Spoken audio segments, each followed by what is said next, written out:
Chapter 37. Rose takes Pickle out to sea, and we follow. The sight of the last girl disappearing behind the wave is seared onto my mind. My instinct tells me to go back, but I tell myself that the lost girls look after each other, and Stella wouldn't lose one of her girls. Right now, it's Grandad who needs me. Foba stopper! I shout, but I barely need to instruct Vlad. He's flying so fast that his nose almost brushes Pickle's tail. Ahead, Pickle starts to turn, rising up at the same time. I know what Rose is doing. She wants Pickle in the perfect position, ready for the dive towards the cave. "Can you see it?" calls Win. I scan the rocky cliff below the castle, looking for the entrance to the cave. But before I've even spotted it, Rose yells, "Forward!" and commands Pickle to dive straight towards the cliff face. Vlad follows. At first, I think we're heading towards sheer rock. Then I see a black opening, more a crack than a cave. "Dive! Dive!" cries Rose, and the dragons throw back their wings as they shoot towards the crack. Wynne grabs my shoulder. "Arthur, I've got a bad feeling about this." My hands tighten on the spike. The air screams past me. Like Wynne, I can't quite believe this is going to work. The cave looks tiny, and the dragon's white wings are so wide. We can't enter their cave head on, but if we tilt, we might make it. "I'm shutting my eyes," Wynne cries. "I can't watch." I can't shut my eyes. Even if we wanted to, we're going too fast to turn the dragons now. And Rose is already urging Pickle further and further over until his wing is pointing towards the sea. "Lobift! Lobift!" I press my leg into Vlad's neck. I'm not sure if I need to. Already he started to turn. I squeeze my hands tight around the spike and Wynne clings onto me. This is it, I think, as the cliff looms up to meet us. This is it. With a cry, Pickle soars inside the cave. At the last second, he throws out a ball of fire, and I have no choice but to fly Vlad straight into the flames. I shut my eyes and brace my body, preparing for anything. I feel burning flames brush over my skin, followed by blackness, and then blissfully cool air. I open my eyes. "Wynne, we're in the cave!" My voice echoes in the darkness. "We did it! We did it!"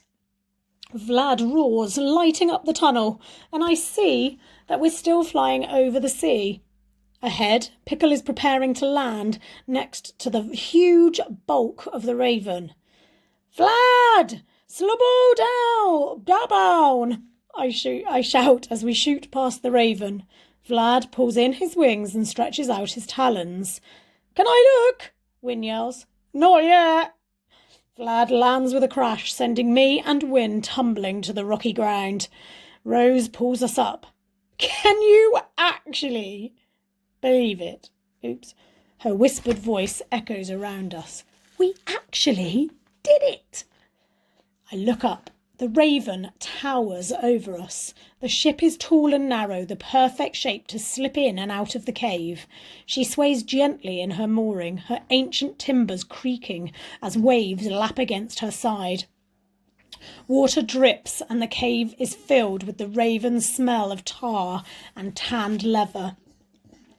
Finally, we're inside the crow's nest. We have to move fast. I half run towards the back of the cave and Rose follows.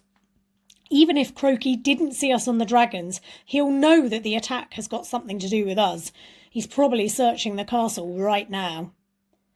Wynne calls after us. "Do I have to stay here?" "Yes, we agreed," says Rose. "You have to look after the dragons. They are our getaway vehicles." "But why me?" Wynne stares back at the Raven. "That thing gives me the creeps." The ship's sails are down, but there's still something chilling about the way the oily leather ripples in the breeze, like she's a sleeping creature waiting to spring into life. We've never seen the Raven like this inside the crow's nest. It's a boat, I say. That's all. She just looks menacing. Wynne nods, then runs over and pulls us to him. Be careful. I want to see 3 of you coming back, not 2, and definitely not 0. It isn't like Wynne to be so worried, but I understand. This place feels rotten. Even the dragons look unsettled.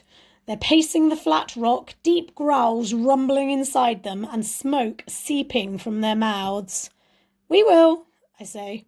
Then we wriggle from his arms and run towards a wide stone staircase.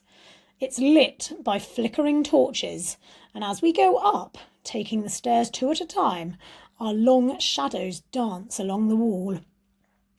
Don't let those dragons go anywhere, Rose calls back. Then we turn a corner and we're on our own in the crow's nest.